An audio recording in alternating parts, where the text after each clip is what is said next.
주님께서 여러분과 함께 또한 사람의 영과 함께 마테오가 전한 거룩한 복음입니다. 주님 영광 받으소서. 25장 31절에서 46절까지 말씀이 봉독됩니다. 그때 예수님께서 제자들에게 말씀하셨다.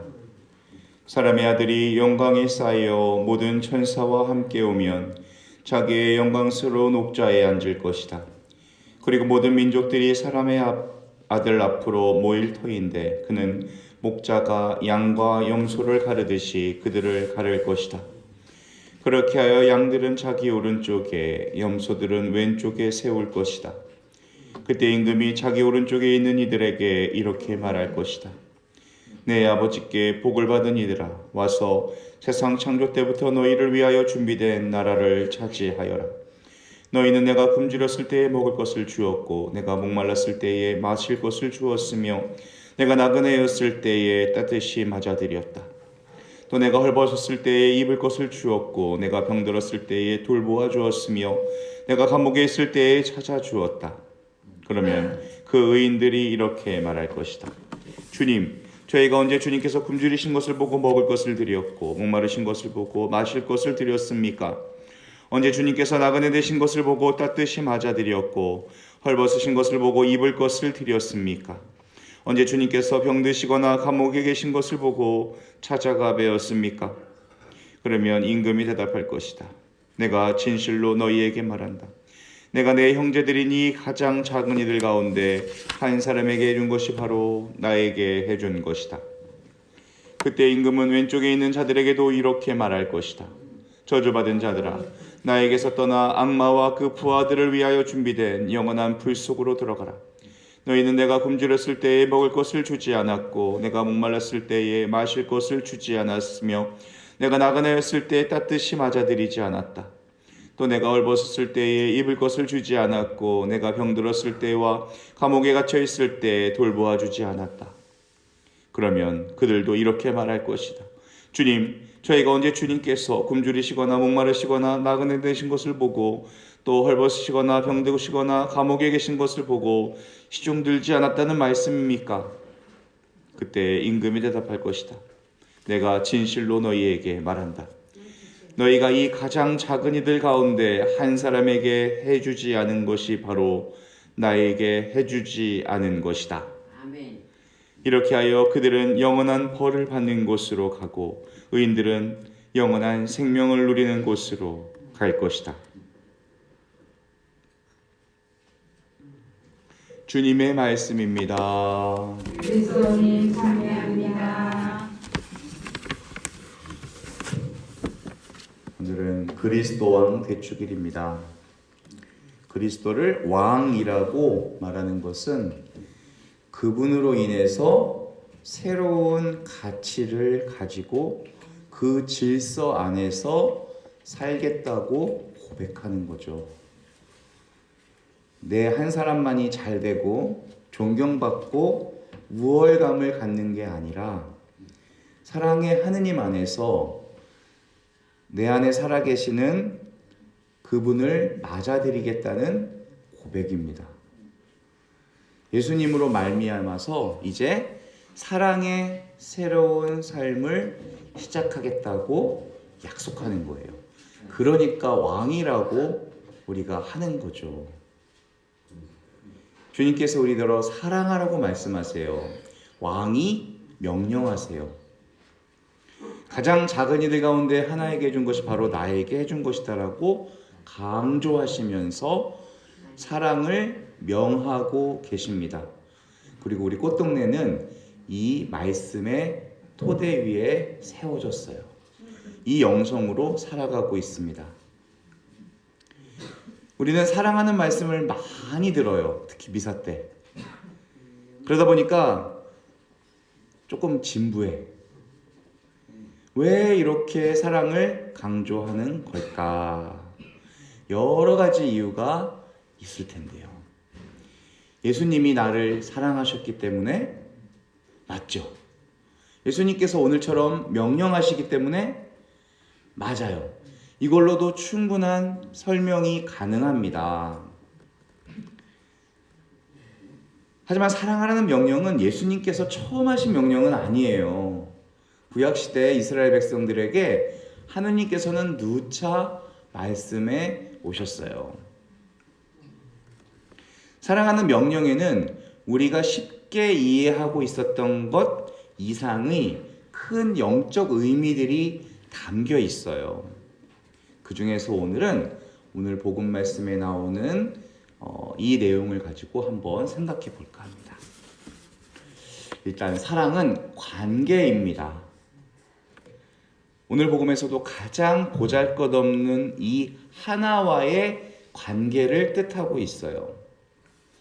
우리 삶에서 관계는 굉장히 중요하다는 거예요. 사람을 창조하시면서 창세기 보시면 우리와 비슷하게 우리 모습대로 사람을 만들자라고 하셨어요. 하느님께서 우리라고 하세요. 하느님이 어떤 분이신가? 단수, 하나로 존재하는 분이 아니고요. 복수, 여러 명으로 존재하는 분이시라는 거예요. 이게 이제 삼위일체의 신학이 창세기부터 나옵니다.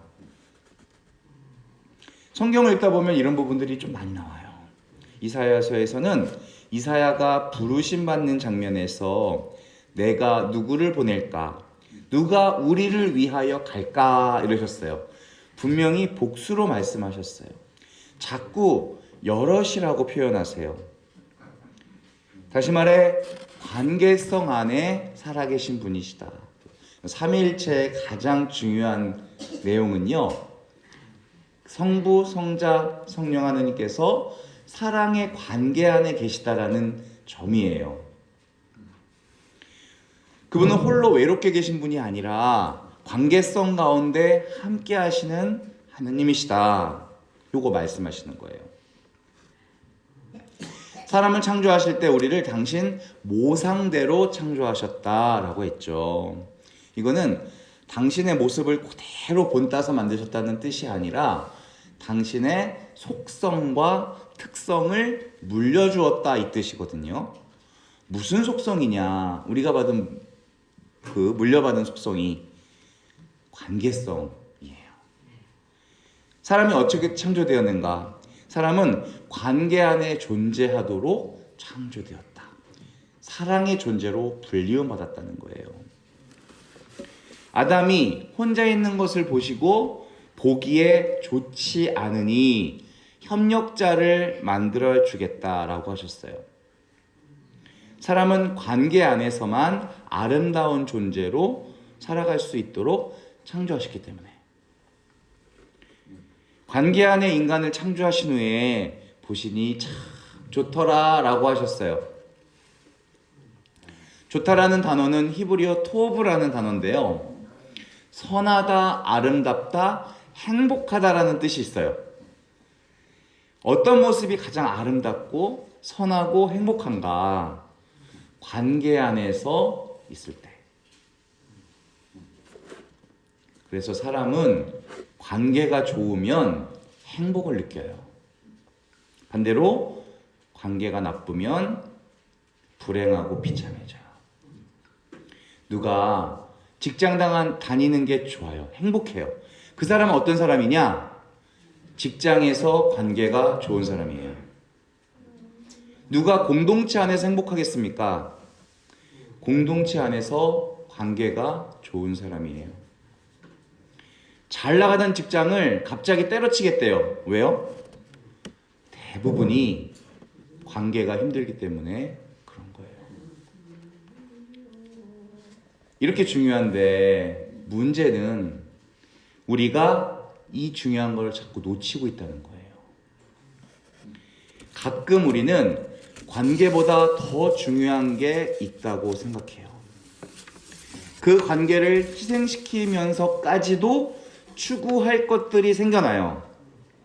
이게 바로 어둠이 하는 일이에요. 어둠이 하는 일이 뭐냐면 우리 관계를 불필요한 것으로 만드는 거예요. 관계를 소홀히 여기게 만드는 거. 그리고 관계를 깨트리는 일, 여기까지 하는 거예요. 마테오복음 8장을 보시면 가다라 지방에 막이 들린 두 사람 이야기를 합니다. 두 사람이 무덤에서 나와 예수님께 마주왔다. 그들은 너무나 사나워 아무도 그 길로 다닐 수가 없었다. 막이 들렸다는 거는요, 인간이 인간다운 삶을 살지 못하게 어떤 영적인 세력이 지배했다는 뜻이잖아요. 그들의 특징을 뭐라고 했냐면, 첫 번째, 사납다는 거. 두 번째, 무덤에 산다는 거예요. 이 두 가지의 공통점은요, 관계의 결여를 말하는 거거든요. 사람이 왜 사람을 해칩니까? 왜 공격해요?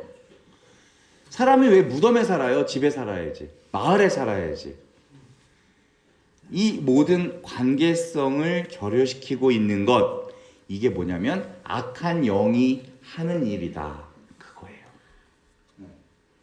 그래서 우리 가운데 악한 영이 활동하게 되면 무슨 일이 벌어지냐면 관계를 떠나려고 해요.